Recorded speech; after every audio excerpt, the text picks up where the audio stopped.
fatigue in the morning is really coming from your diet, okay? But there's other things, but the diet is the most important thing. What you ate yesterday is going to affect you today, especially if it's in the area of too many carbohydrates and starches and sugars. Why is that? Because when you're doing that, you're running on glucose, and your brain is very susceptible to developing something called insulin resistance. So what does that actually mean for the brain? It means that you don't have enough insulin in the brain to drive the glucose into the neuron cells. So basically, you're kind of starving off your brain cells of fuel, and that does not make your brain feel good. It makes your brain feel tired and brain foggy. You're going to lack the concentration. Now, for me, I would say maybe late 20s, maybe I might have been like late 20s, maybe 28, 29, when I stumbled on changing my breakfast from a carb breakfast, which I did for years, to a protein breakfast. It was like a switch. It was like this helmet lifted off, and I got really interested in why that was, and I started doing deep dives into what's called the ketogenic diet. But for me, it was very quick. But the point is, I mean, if you go to the IHOP or a restaurant where you have breakfast foods, it's orange juice, it's cereal, it's pancakes, it's muffins, it's carbs, it's sugar.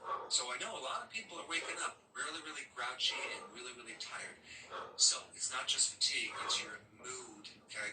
Now, are there other symptoms that kind of prove this point? Yes. If you're waking up feeling hungry, if you're waking up craving anything, if you're waking up feeling grouchy, if you have any fog in your mind when you wake up, then your blood sugars are off. The worst thing you do is to add more carbs to raise your blood sugars, to treat this low blood sugar situation. Why? Because you make yourself feel a little better, but then it's going to get worse. Because the more carbs you do, the more sugar you do, your body's going to start protecting the cells from that even more and resisting it more and more. It's a never-ending cycle. The better thing to do is just to skip the breakfast altogether. Now, if you cut down your carbs throughout the day, you will find the next day, and maybe it might take 2 days, you'll find you're not going to be hungry in the morning. Your cravings are going to start going away. Why? Because you're restricting your body on carbs and sugar, and your body then will start burning fat, your own fat, as well as the fat in your diet.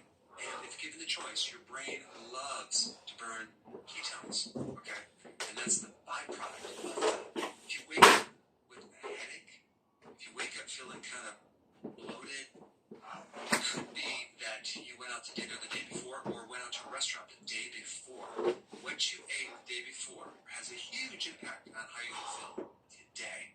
Now, personally, my wife and I would, in the past, a long time ago, would go to Taiwanese restaurants, Chinese restaurants. We loved that, okay?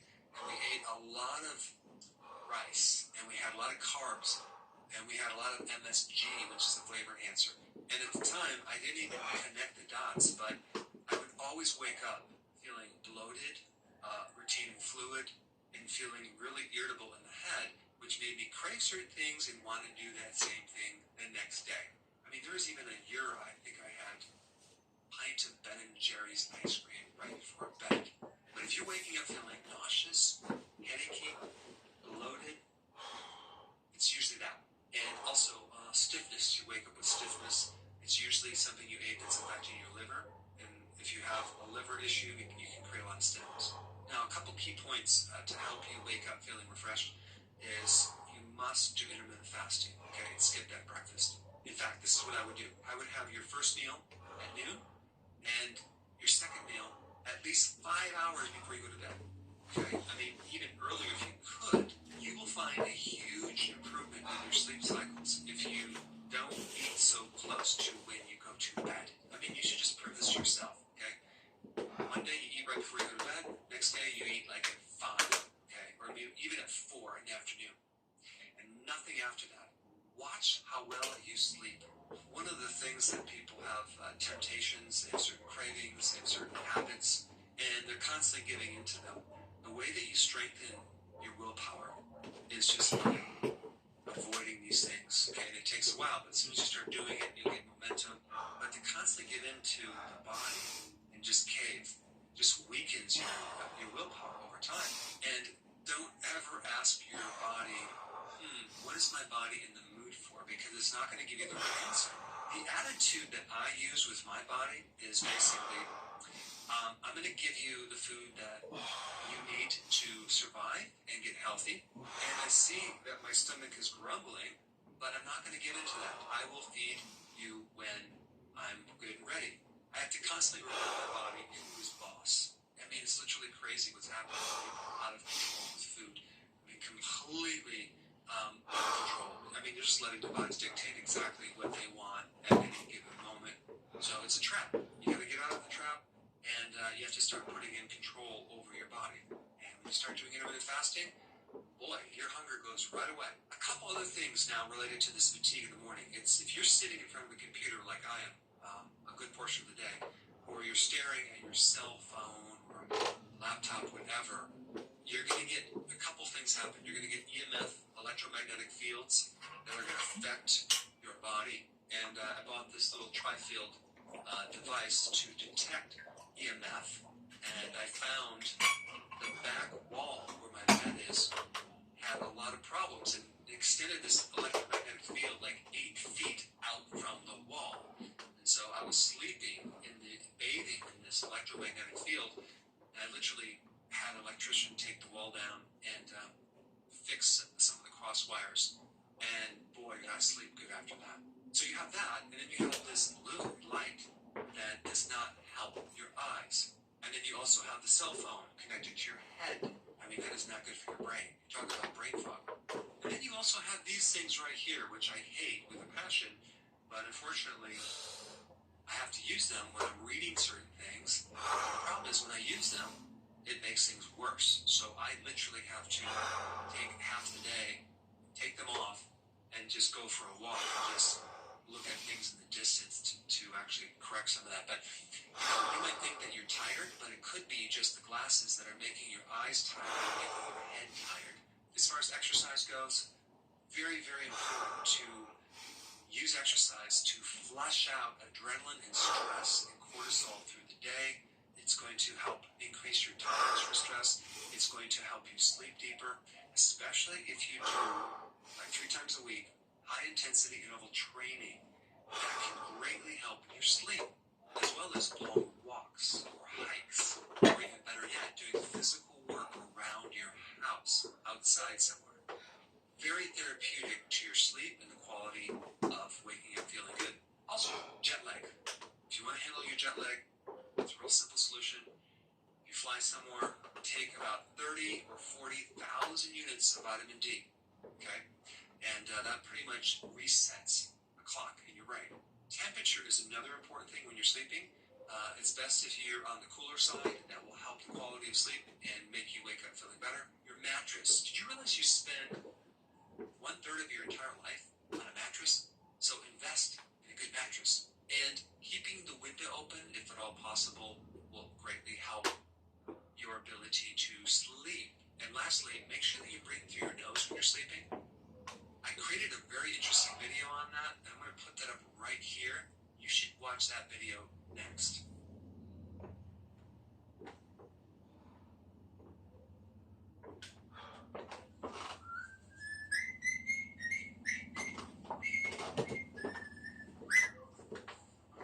Hey!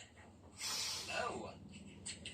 This is actually an interesting video, even if you're not interested in quantum or in science. It actually tells you a lot about how society works. By the way, I can only make 2 of these.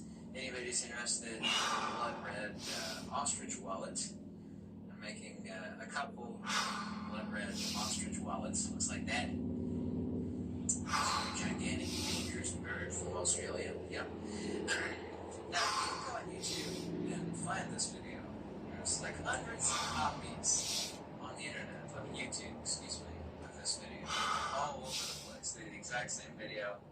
They're basically like 7 minutes long. I'm not actually interested in going after this guy. He was not around anymore. Name's Richard Feynman. The college kids really loved him because he'd actually give lectures, and there's videos of it on YouTube and all over the place. He'd give lectures, and he'd show up and was dressed really nice, atypical of a professor. He's smoking a big old cigarette in one hand, and the other hand he'd have a bourbon on the rocks. And all the college kids back in the day, man, he thought he was the coolest cat under the... Yeah, man. Yeah, I talk about quantum. Have a little sip of this. It's quite fascinating.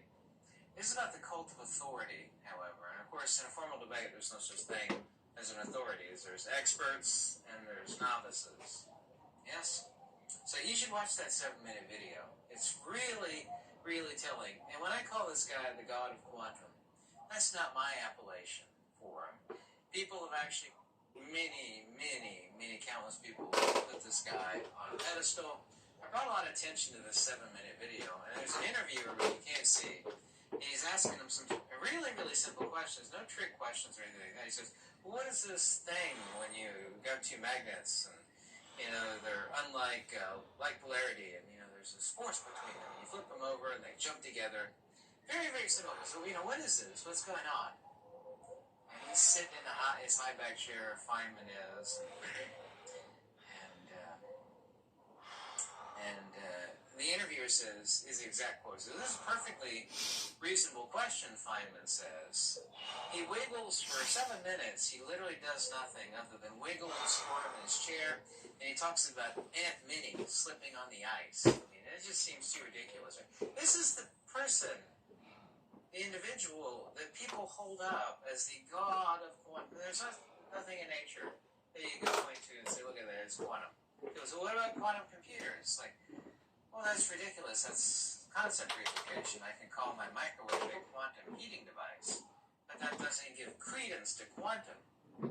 You know?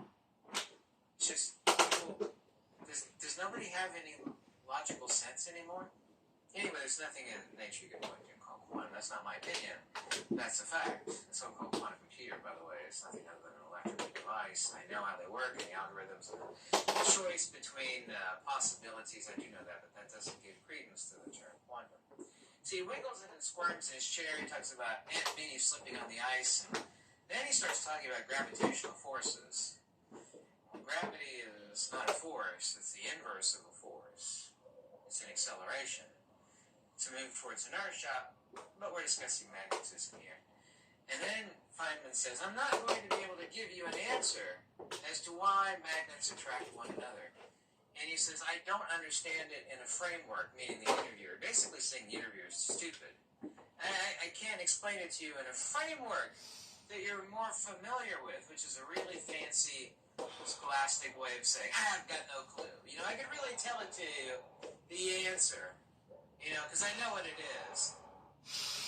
I gotta get my fake pipe out. I really know what it is, but, you know, you're just not smart enough to understand the question. You know, the answer. Now, if you actually read some of the comments, there's like 100 copies of this video on YouTube.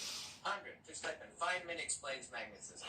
And if you want, and people actually have been recommending this video. People watch it. It's like, here's an intelligence test, a real one.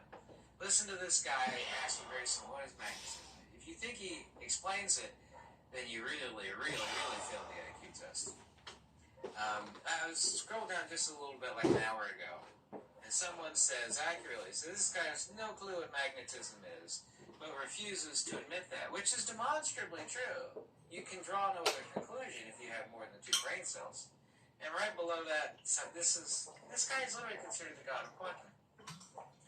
He says, oh, he's responding to this first person. So this guy's got no clue. So one of the founding fathers of quantum, meaning Feynman, quantum electrodynamics, hasn't got a clue what magnetism is? That's the joke of the century. There are people that have such a cult of authority. Where's Richard Feynman? His famous PhD in theoretical physics, and I've read many books. I have quite a few of his books, actually. Been through them, actually. This is just, it's absolute, people, it's just like somebody, well, this guy's a doctor, you know, I'm going to take his advice over yours. Yeah, I obviously you don't want anybody like trying to set your broken leg. I mean, people have been doing it for ages, or operate on you if you like have a gallstone or something. Yeah, that doesn't know how a medical degree proper technique. I mean, that's meatball surgery. However, meatball surgery should and does require, doesn't necessarily require a doctor, but it should require a doctor. And you want some instinct. So you're right. You know, however, there have been doctors that have actually removed the wrong limb, which is, oh my God, right? But physics should be rational. I mean, Mother Nature and natural order, you know, must be logical and rational. What these people espouse is no basis in reality. It's complete poppycock twaddle nonsense and hooey. It is just absolute flat-out hooey. Hooey is like an old word meaning just nonsense. I'm going to quote Walter Russell here. Nothing is more fantastical than a travesty of how nature works than its quantum theory. Its very basis has no relationship to reality. There you go. I'm going to actually quote Leonard Suska. He's a PhD professor of theoretical physics. He's right alongside Feynman. This is the guy I'm looking up to, Leonard Suska. This is a quote from it. When common sense and intuition fail, we, meaning the relativists, had to create a new form of intuition based upon abstract, meaning unreal, mathematics. Mathematics are descriptive, they're not explicative. When common sense fails, we must create, wait for it, uncommon sense. Uncommon sense is an inflated way of saying, nonsense! You basically said you're in common sense, we can't understand via common sense, we just created nonsense. This is Niels Bohr. Everything we call real is made up of things that cannot be real. Okay, we can kind of agree. This is a quote from Feynman himself. The more you see how strange nature behaves, it doesn't behave strangely at all. It only behaves strangely if you don't have a logical, rational mind. The harder it is for us to make a model that explains how even the most simple phenomena works. Theoretical physics has given up on this pursuit. What, rational explanations? It's interesting.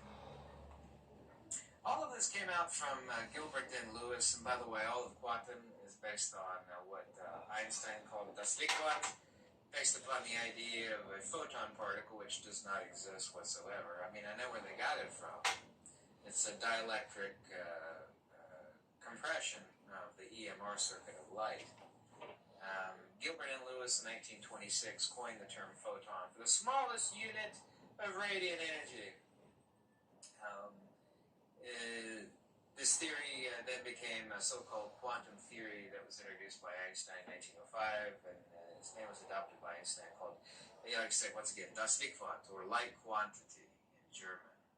In other words, it's a unit of energy, but no branch of science has ever defined the term energy or field.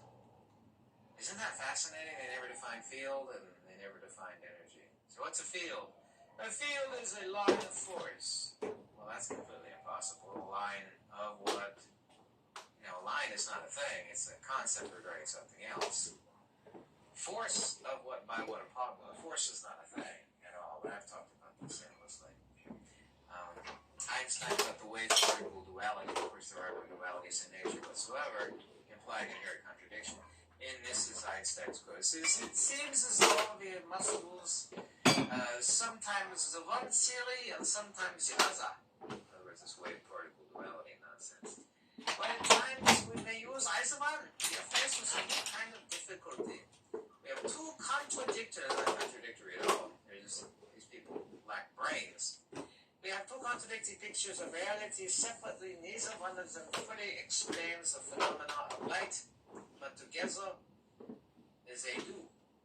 This wave-particle duality nonsense. There are no dualities in nature. Light's not an emission. It's not a wave, which is not a thing. There's no such thing as a wave. A wave, that's my hand. A wave is an attribution, a descriptor of something else. There's no such thing as a wave. No one can point to there's waves in the ocean. Yeah, it's the water under undulation due to tidal forces or earthquakes, countless things. You say that they're under the state of waving, and a wave is not a thing at all, rather what something else is doing. So this idea of wave-particle duality is nonsensical from top to bottom. these people can't think rationally. This is what Nikola Tesla has said about those that can think deeply but not clearly. As I've said many times, insane asylums are quite full of very, very intelligent, deep thinkers. But they're in insane asylums because they can't think clearly. They can't hypothesize. They can't make rational, logical arguments for things. And you can't violate Occam's razor, especially when it comes to natural order. This idea of a duality in nature cannot be enjoined. Nobody with 2 brain cells and 4 brain cells can say that there's a duality in nature. So you're implying an inherent contradiction. Yeah, this is it. It's very possible to do it. No, it's completely impossible. Absolutely completely impossible. All of quantum is a religion. It's a belief system. They use this, it works very brilliantly in science fiction movies. But don't you understand that they've lionized, that means you put someone on a pedestal, they lionize this guy. He's not around anymore, obviously. I'm not picking on him. But you really, really, really should look at that 7-minute video. And tell me, watch the whole thing, it's only 7 minutes. He wiggles and squirms when I say, this is a really simple question. He says, it's a perfectly reasonable question. Even Feynman says it's a perfectly reasonable question.